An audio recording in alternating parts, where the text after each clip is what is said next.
दिली जाणार आहे। करा गाड्या उभ्या करा।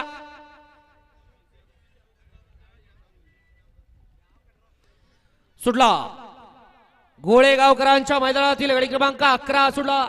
एक पड्याला कडवणं सुपर फास्ट असा बाहेर गेला आणि तास 6 जणांच्या लढत चालू आहे। कोण बाजी मारतोय?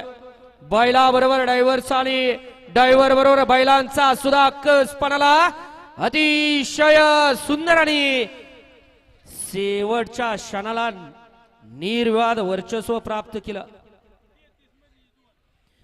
गाडी क्रमांक 11चा निकाल तास क्रमांक 4 वरती धावलेली गाडी सचिन दुबेले यांच्या घरचा साज पब्लिकचा बादशाह सूर्या आणि पिस्टॉल या गाडीचा 1 नंबरला विजेत्या बैलगाडी मालकाचा त्यावरती बसणाऱ्या चालकाचा हार्दिक हार्दिक आणि हार्दिक अभिनंदन।